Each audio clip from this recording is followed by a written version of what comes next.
Welcome back to the podcast. Roll the intro.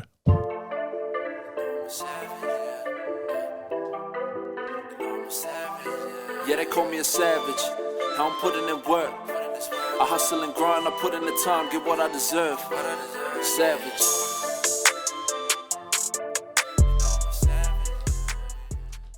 What's happening, bro? What's going on, brother? A bit rusty still. I felt last week. I watched a little bit of it. I was like, ugh.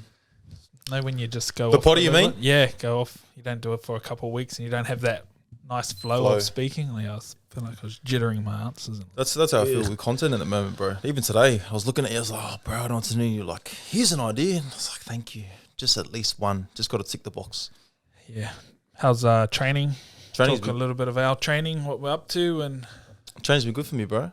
You know, just like I said, it went up to Queensland and came back and sort of reset. So now on the it's fasting? Yeah. How many hours are you in at the moment? 40, about 50 hours in. How many are you going for? 72? 3? 72. When does it finish? Wednesday?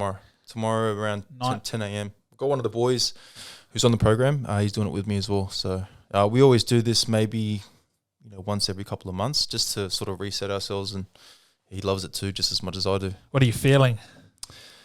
That taste in the mouth. Ketosis. And like I told you before, bro, like I didn't sleep last night because the young fella got sick and I was as high as a kite, man. Yeah, it's a funny feeling, hey, when you go into the fasting and then you get those ketones going through the body and it's certainly a I just feel like I got heaps of energy. Yep. Even though I didn't feel strong today during the session, but I just feel good, clear-minded. Switched on, eh? Switched on, yeah. Yeah, that's sort of the same things I get. So what's the longest you've fasted for? I think 48. 48, okay. Yeah, that 3-day scares me. It's a different beast though. Yeah, I'm like, how do I block out that time firstly amongst everything? Because of the way that we set up our week too, bro, and because of last week, we had all these things sort of prepared for Monday. I was sort of excited just to, be hungry, and that's what I'm doing this week, and I feel good. Yeah, good. So training wise, we're thinking of switching up, same but different. Yeah, same but different. So we always do our textbook Tuesday session that we've been doing for like 2 or 3 years.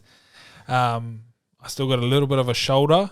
I thought, because we did 90 kilos for whatever, 50 reps bench. And the next progression was that 100. I went, nah, don't want to tweak the shoulder so it gets worse before it gets better. Good call. So I went back to 80, which you're happy with because you're on a fast, no sleep. I was so you're fuck, I'm sweet, sleep, it's better bro. when you're training partner. I was like, you can go 100 if you want. So I went back to 80 and then we'll go again. And then we thought, I was thinking of just changing up the reps. So we do 50 reps, 5 sets of 10 on the minute.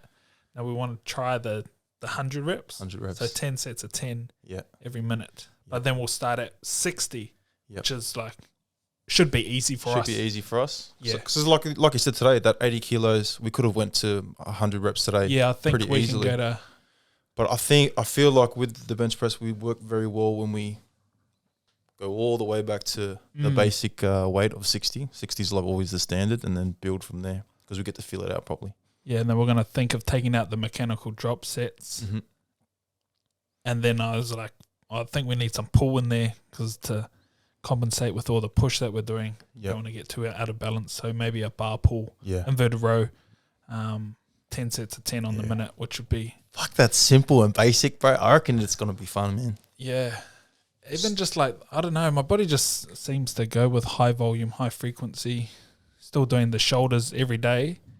I did 4 sets of 8 on the pull-ups. Easy, not easy, but I used to struggle with 4 sets of 5 at the end of those sessions. And you have been doing work on them, right? Yeah, and I've been doing no pull-ups. So I feel like I can activate my lats and scap a little bit better, like to be able to pull from, the cool. back more. Yeah. Which is a cool little feeling to feel. So it's working for you. Yeah. All that back stuff, like we said last week too. But it's like you said, those 100 reps or 10 sets of 10 straight after the bench press, I think it'll sort of even things out because we're the push kings at the moment, bro. And I've been squatting the DS50 squats, which have been cool. Yeah, I've been doing DS100s, bro. So yeah, same thing. Because when you told me about that French guy, what's his name? The French fella. I forgot him. The motion guy. Bali time chamber. Yeah. He did 100 reps, DS100 of His body weight. Body weight? Yeah, it's Yeah. about 80, maybe. Yeah. As soon as you told me that, bro, my brain just went bing. I'll start with body weight, which is what I've been doing, and then I'll just fucking build. How are the knees? Feel good. Yep. Just 1 week of doing it Monday, Wednesday, and Friday. I don't know, just that Monday, Wednesday, Friday, just from the Nordics too, it just really worked for me, bro. So I'm just gonna take in the same concepts, and even after 1 week, like today, I told you, I felt good doing our content, bro. Sometimes my knee can get a little bit, but yeah, I got through it. Yeah, I think compared to like most general population programs, we keep it really simple. So a lot of volume and like the main lifts, and then maybe 2 or 3 accessories. Where I don't know, I've seen programs with like 8 to Fucking 10 too much, exercises. bro. I'm like, you're swapping here. How are you going to get good at like? It's too I confusing. feel like when you get real good at the main lifts, Yeah. or whatever, then it filters through to your accessories anyway. I need to go harder on the accessories when my main lifts are sort of plateauing. I think that's a good lesson for a lot of the guys that are on our programs. You know, keeping things basic and simple always works best, and then build from there. The results have been coming through good lately too. I've simplified all programming. Same but different. Yeah. Sort of my process now. Right amount of volume through the hips. Yep. Through the pancake, and just being consistent. And what do you think's consistency, right? But what do you think's one of the main things that gets people results? So it has to have consistency. Yeah. If you want a proper result. Yeah. And then I think the programming. So as my programs evolved, they've got more simple, which doesn't make sense. Like you'd think, okay, well now we need to get super complicated. Yeah. But even when you look at the Bulgarian weightlifting programs and the Russian programs, they're so simple. Yeah. Like the weightlifting back in the days, they're just doing squat and snatch. That's their session. Yeah. They come back in the afternoon and They do master it too. whatever, Yeah. few accessories, and they're done. Yeah, I like that. So it's like any skill. Like, see a little boxing bag behind me. Nice little different background change up. Mm-hmm. So I've been learning boxing probably the last 12 months, once a week. Yep. Not enough to really learn a skill like boxing, but enough just to, and I've been really enjoying it. I'd rather go do an hour boxing than an hour run, if that makes sense. Yeah, that's cool, bro. That's and just the skill development, if I can do a couple of sessions on the bag at home, Yep. then there's not that 1 week turnaround each time. So I'm losing that what you were learning from the Wednesday before. Yeah. So You're able to apply the skill. Yeah, and I only need to do like a couple of 3-minute rounds on the bag, and it sort of just instills. I like that little consistency. How's the boxing been? I Have you love enjoying it, bro. it? Yeah. It's fun. That's sick, bro. I didn't realize I'd like it so much. So Yeah. Boxing's fun, man. I've always enjoyed it. Even during those days when I was playing footy and, you know, I did my ACLs 3 times and all I could do was box. And I used to do it sitting, bro, with a fucking brace on. yeah, And I'd be just punching pads. But then it just evolved as I started being able to, you know, move around, weight bear through the knee. I was able to go down to PCYC at Redfern. And do you remember Stevie O'Driscoll? Yep. Yeah, he used to look after the boxing sessions there. And fuck, I enjoyed it, bro. There's just something about it that just, you can see how it complements playing football. And, you know, I've taken that on after. You know, I enjoy doing my boxing sessions with Brother Lewis down at the UMA, or even those little spare moments I get to see Millard and all that sort of stuff. yeah, it takes a lot of boxes. So skill, it's a bit of an art to it. Yep. It's a bit of style. Yep. There's a bit of fitness, cardio. And there's like a little bit of aggression too. Like if you want to hit hard, like a little bit of killer instinct. You can see how the boxers, that they're able to use their bodies just that little bit fucking better than anyone else, which is why they can knock people out. And it's self-defense at the end of the day. If you can throw a punch, I feel like when I first started, I thought I knew I could throw a punch, but no chance. I feel like I'm throwing harder punches now with less effort, if that makes sense. I'm more efficient as a puncher, and I'm only like nowhere near anything to do with boxing at all. Mm-hmm. Like, you know, but it's better than the average Joe that walks across the street at least. Well, even going to that fight on the, like you said about the Sonny and Mark, it's really cool to see fights live, bro. Like there's a different beast to it. And when I watched one of the boys, his name's Alex, he won the Australian title on Sunday night. Fuck, man. It's just different, bro. and you got a clean hit on them too, and just to hear the crowd and just to see the person on the ground, you're like, fuck, this is what it's all about. Man versus man, and it's pretty cool. Yeah, if you go in a boxing ring, I have respect for you, no matter if you win or lose as well. It's that. You train and then you Would you step do one? into the ring. Ask that Fuck, I've question always again. thought of, I'm always like, when I'm boxing, I'm like, fuck. And I'm like, come on, I'm too old. Yeah. Had enough head knocks. Is it worth it? You're going to go too crazy when you know. Because we're the type of person, we're the type of people, bro, that if we put our mind towards something, you'd just be going balls to wall. Yeah. I couldn't don't jump in wanna- a ring being unfit, bro. I'd fucking lose it. Yeah, I know the commitment that I'd have to put towards it is a lot. So I'd be so scared of losing that, you'd put, which is a good thing.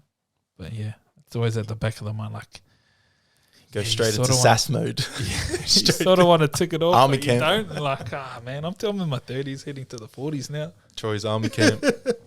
So we're going to talk a little bit about like sort of like client success, failures, and sort of what they. Lead the way. Okay, so I don't know. I feel like sort of we talk about it a lot, but people always have the same excuses. The time excuse.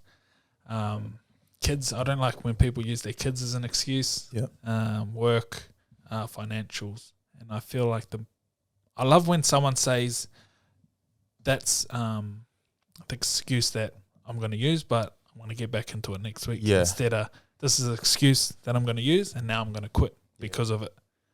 Yeah, that's cool. I feel what you're saying too, bro, because there's a certain amount of people that aren't capable enough. There's a lot of people that aren't capable of being able to be aware of that, self-assess like that too. And us as coaches, it's easy to coach someone that's willing to pick up the ball even though they've dropped it, right? And I can certainly see how those sort of attributes can help someone, always push through. Like you said, bro, there's always a target for someone to work towards, and some people just stop just that little bit short and give into those excuses that we're just talking about. And if you're able to, reassess and actually look at what you're doing and sort of see what you can remove and then implement mobility, for example, then you can reach that goal. Yeah, good example. Someone wanted to cancel or quit, and then I looked at their profile. They've done 90 sessions, like that 10 before the 100. They've had the horrible winter period, Yeah. Sometimes you just need to get through winter To get out the other side, Yeah. and then you go again. Instead of like stop, and then you're going to get in like maybe never, or in November, or like February, and you're missing all that time where if you just dialed in just a little bit, you'd see your results like skyrocket. Because there's a reason why you're in the first place, right? There's a reason why you're doing the mobility program, and us as coaches, it's our job to sort of try to get you to pass that. And how many people have you seen come back through programs, bro? Yeah, pisses me off half, but like You understand it too. yeah, I understand it. I think that's the heart of the coaching side where you gotta, hit them with that sincere candor, like, and it's not like we're trying to upset them, or we do have to call them out. It's sort of that tough part of coaching in a nice way. Use that sincere candor to try and get them to understand, bro, why don't you just double down for another month just to get through winter, and then we're good. Yeah, that's it, bro. Some people respond to that. I would. But then that's what we grew up with too, being in that footy environment. But yeah, it all depends on the individual. Sort of just getting off that roller coaster we always talk about of up and down. Die off in the winter, come back in the summer, die off over Christmas, come back in, So what are some negatives? It's that negative attributes someone would have in order for them to not succeed. Just excuse making. The easiest ones are like using your kids, I find. Yep. I think if we did dial down really into some of those people, they're not using their time with their kids even actively, which is a hard thing to, like, I never say that to them. I'm just like, fair enough. Yeah. Hey, are you actually looking after your kids, or are you just on your phone and they're doing that on their technologies too? That's sort of Screen time. Because I do it too. Like, I'm fucking I'm on We're all my phone. guilty of it. Like, exactly. So, and then the unwillingness to try different things. Yeah. Really be honest with yourself, and then just I don't know. It just takes that little bit of oomph to get people through. Yeah, I like that. What about you? What are you finding with like someone who's successful or ends up failing? Bro, it's always the same thing for me, man. You know, I feel like us as men, because I got a lot of men on the program, just as you do. And once again, it's excuses, but I hear the same excuses. You know, it's 3 things: alcohol, you know, going out and partying. And because we both come from that footy environment, we do attract a lot of those guys who do drink. Yep. And it's fair enough. Don't get me wrong, but you know, like at the cost of you being healthy, you know, why can't you just remove that for a bit of time? That's the main one, and then just time. You know, like I'm busy at work, I'm busy doing this, I'm busy doing that, and I feel like once again people don't assess what they're really spending their time on. And if you can actually do what we've done, which is the time slotting, and like we said last week, that video that we watched of Rob Deerdeck and Ed Mollett, fuck, it's grouse, bro. He just talks about time slotting and where to implement your time. You're able to push through those excuses that you have. Do you know the best thing to save time on? Easy one. Oh. Online delivery groceries. Bro, you save 2 hours. I like online too. Just instead of going to the supermarket on whatever day you go to, maybe your wife does it, but if you have to go as well, go there, go through all the aisles, check out. Man, Coles Online is gone. Yeah. I feel like that saves me 2-3 hours.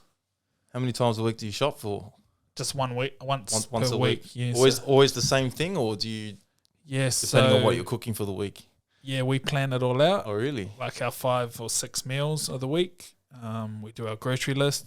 Me and my partner sit down next to each other and we go Coles Online, do it in like 5-10 minutes, and you can actually make lists of your meals. The systems, I love like little systems like that. So I've got all my meals in my list, bro. So I click on the list, burgers, boom. Yeah. Spag bowl, boom. Steak, boom. Well, I like to systemize my shopping because I'm doing carnival at the moment, or I was doing carnival before I went into the fast, and then coming out of it, I'll call it a reset. So I'll do it for 21 days, or try to do it as close as I can for 21 days. Let's call it animal based. I like to work out what I'm going to eat for the 7 days. Actually, no, work out what I'm eating for 1 day and then spread that over 7 days. So I'll eat the same thing, bro, every day. Just make sure I hit my my protein intake, and then I'll just go push it through for that week. So it's very repetitive, but it fucking works. Yeah, but there's a process to it, so you know what you're doing. Save so much time, know what to cook, know what to eat. I'm in there, bro, and I'm out. Done. Save some time there and fucking go and hit my program. How well, we didn't know what we're going to talk about. We've sorted it out. Yeah, done. Done and dusted, bro. Thank you, bro.